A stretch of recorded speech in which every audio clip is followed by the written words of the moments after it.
Well, we've reached a really big day in our math career. We are finally going to evaluate these definite integrals, and we're going to do it without sketching. We don't have time to sit there and sketch every picture out and then, come up with a shape and find its area. There's another way to do that. So before we get started, I just want to, quickly get this in our notebook here. The formal definition.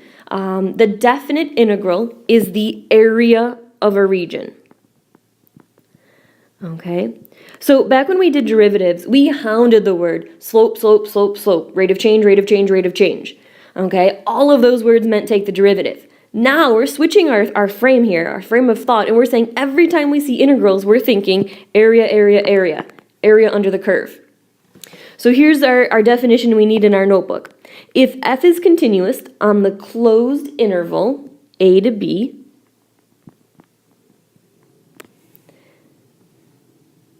then the area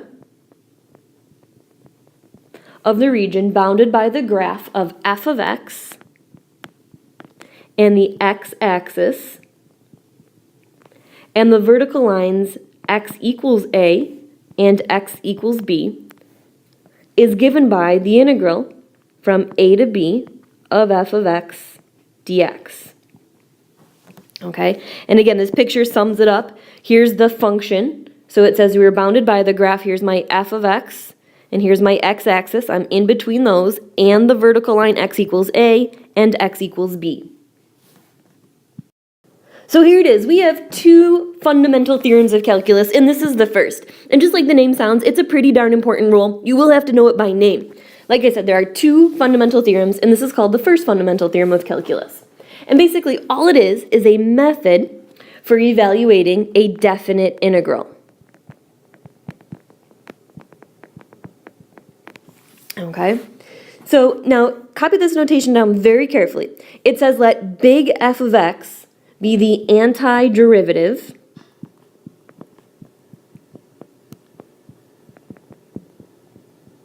of little f of x. Okay, now what am I implying by that? And again, you've got to really denote the difference between big F and little f. Off to the side here, if I were to integrate little f of x dx, I should get big F of x plus c. Okay, and that's what this is saying. Let f of x be the antiderivative of little f of x. When you integrate little f, you now get big F. You can't get the same thing. You have to get somebody different when you integrate. So little f becomes big F of x plus c. So let's finish this thought off. So again, it says if big F of x is the antiderivative of little f of x, here is the first fundamental theorem. The integral from a to b, of little f of x dx is equal to big F of b minus big F of a. Okay, let's box that in. Let's star that. That is the first fundamental theorem. You'll see that on Monday's bite-sized quiz. Make sure you know this. The integral from a to b of little f of x dx, when you integrate little f, you get big F. And take note, this b represents the upper bound minus the lower bound. A is my lower bound, B was my upper bound.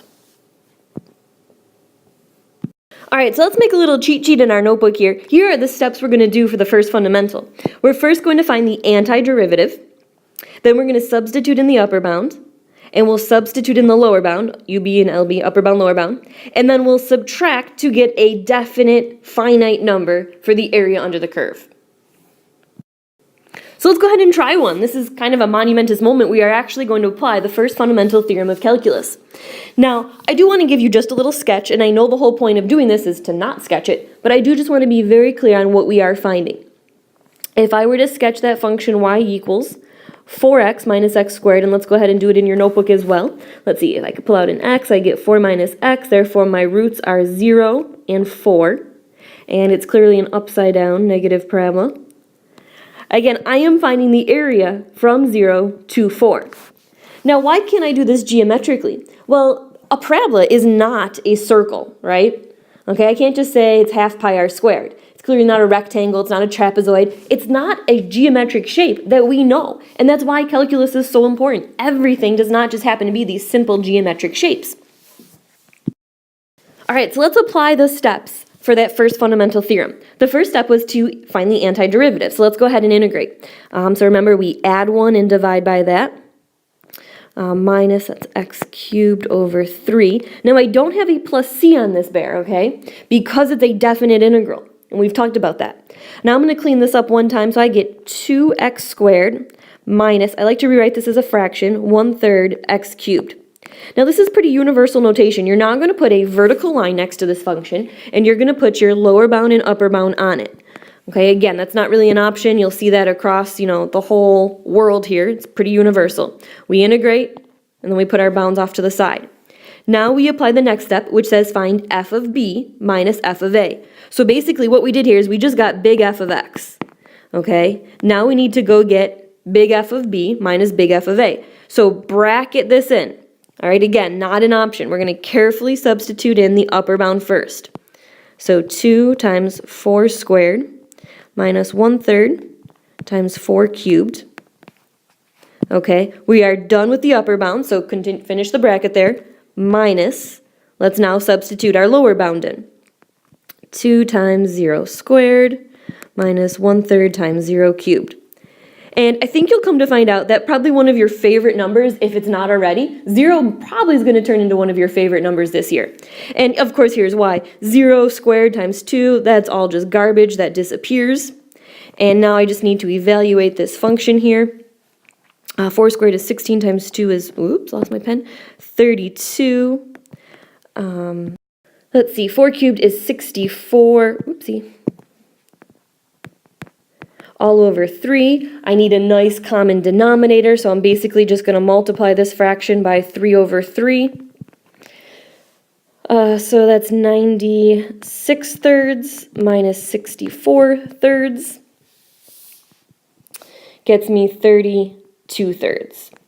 Okay, and that is the exact area under that curve.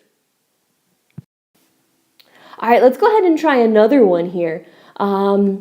We've got the integral from -1 to 2, so definite integral of 3x squared plus 2 dx. And I do want to sketch this one out as well. I know that's our goal is to avoid it, but I want to make sure we understand what's happening. So I have 3x squared, which is just a parabola, shifted up 2. And of course it's opening upward. And my goal is to zoom in on the area from -1 to +2. All right, so my goal is to really just focus in on that area. Now, you'll notice, again, it's not a geometric shape we know, and this is why we need calculus. All right, that's not a trapezoid, clearly. It's not a triangle, etc. So we have to, use that first fundamental theorem of calculus. So let's go ahead and find the antiderivative. So I have 3x cubed. Oh, geez, I just threw my pen. 3x cubed over 3 plus 2x, and I'll stick my bounds on -1 to 2. Now, before I dare do anything, I'm going to clean this thing up. So let's see, I've got x cubed plus 2x, really nice integral here, from -1 to 2. All right, so let's not get sloppy. These bounds, our brackets here, are so important because that's usually where we make our most mistakes.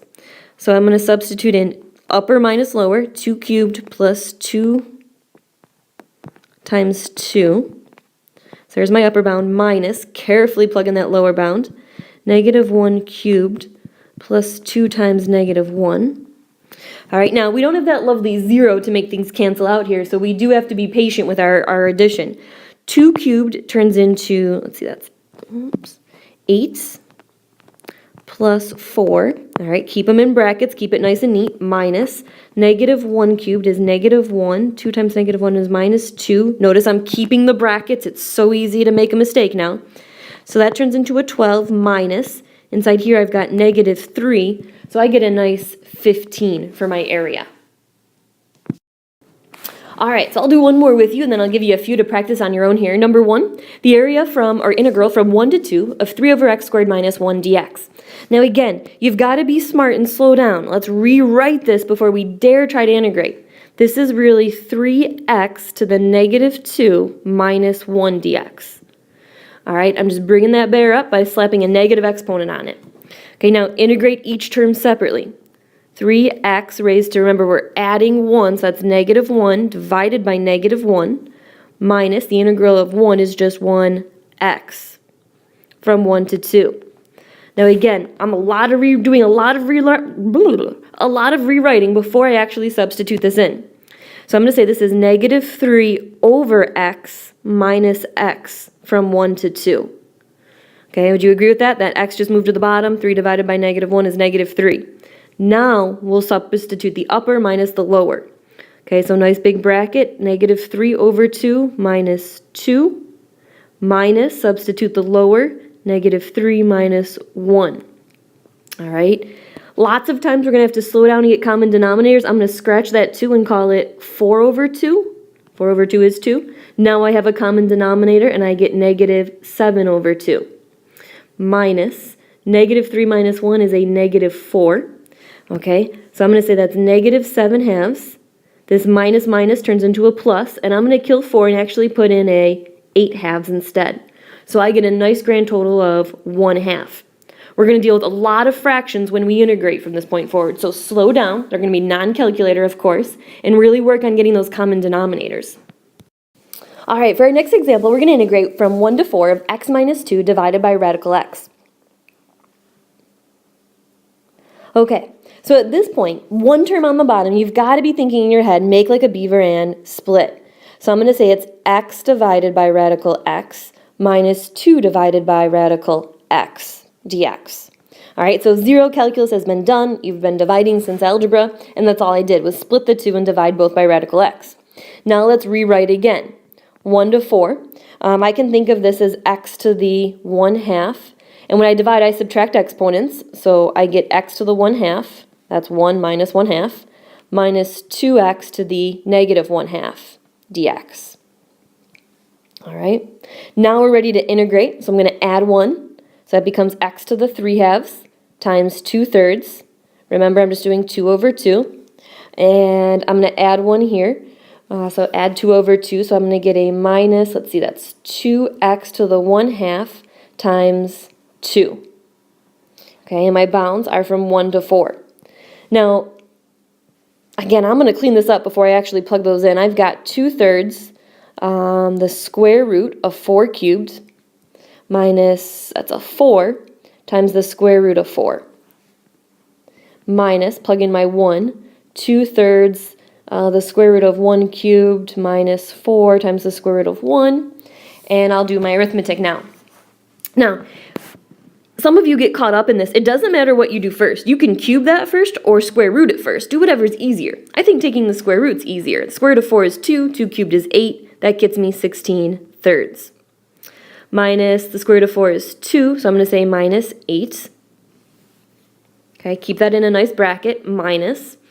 The square root of 1 is 1, and 1 cubed is 1. Square root of 1 is 1, so I've got 2/3 minus 4. All right, so now I have to carefully get common denominators. So let's see. I've got 16/3 minus, if I want that to be a denominator of 3, that's really 24/3. Minus, let's see, that's 2/3 minus, let's see, if I want that to be a denominator of 3, that's 12/3.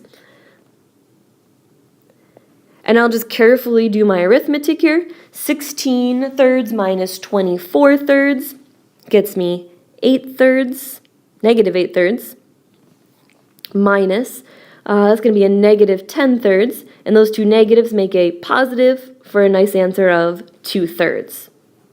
All right, so we're going to deal with a lot of radicals, fractions, and it's going to get ugly. There's no doubt about it, but you've got to keep it nice and neat. And I really suggest these brackets just for keeping things neat, and just slow down and really watch your arithmetic. All right, our next example is the integral from 1 to 2 of x minus 4 squared dx. Now, I want to recall the most important rule about integrating here is that the rule for integrating is x to the n. All right, you have to have one base to a power. I want to be clear. It's base to a power. Okay, it's not a quantity to a power. I want to be very, very clear that this is wrong. Okay, I can't say this is x minus 4 cubed over 3. Your base has to be a single number. That is not allowed. All right, so your gut has to say at this point, I can't integrate the way it is. I literally have to FOIL that out. So I've got x squared minus 8x plus 16 dx. All right, you cannot integrate unless you are one base to a power. All right, at this point, I want you to integrate, pause it. You're going to integrate and substitute in your upper bound minus your lower bound and see if we get the same thing. All right, good luck. Turn it back on and compare when you're ready.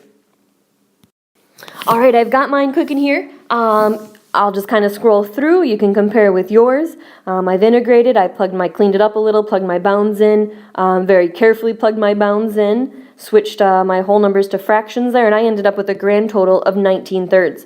So again, if you've got to pause it and go back and see where you made your mistake, by all means do so. All right, our final little section here, we're going to spend a couple minutes talking about absolute value. Get this in your notebook here. It's not an option. It must be sketched. All right, we can't just integrate absolute value like we normally do our other functions. You have to sketch this, whether you're taking a derivative or you're integrating. All right, so our first example, let's say 0 to 3, the absolute value of x minus 2 dx. Okay, now, whether it was Algebra 2 or pre-calculus, you spent a lot of time shifting graphs, and you have to be able to shift these, at the drop of a dime here. So you should be able to look at this function and say, because this 2 is sitting inside, I have a nice horizontal shift of right 2. All right, and I have to sketch it, not an option. So I'm going to go right 2, and I'm going to make my nice v. Now, keep in mind, this is x is my slope. There's a 1 in front of there, so I have a slope of 1. All right. Now, you are finding the area from 0, which would be x equals 0, to x equals 3. All right, so you can't just integrate like we've been doing. You literally have to sketch it out, and now we'll find the area geometrically. I basically have two triangles. I'm going to find the area from 0 to 2 of the absolute value of x minus 2, and add that to the integral from 2 to 3 of the absolute value of x minus 2. And again, we're just doing it geometrically. So I've got two nice triangles. 1/2 base times height. This guy's base is 2. Okay, what is its height? All right, now again, this is just common sense. You're plugging in 0. What is the height at 0?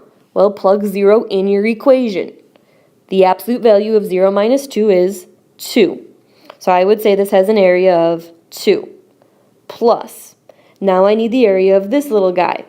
All right, its base should be obvious. It has a base of 1. What is its height? You don't have to guess. Take 3, plug it in the equation. 3 minus 2 is 1, and the absolute value of 1 is 1. So this is 1/2 base of 1 times the height of 1 plus 1/2. Therefore, this has an area of 2.5. Okay, let's try another one. Now this one is not as nice. I want to be very clear. All right, the shifting rule does not work if you have a coefficient here. So perhaps we need to star that in our notebook.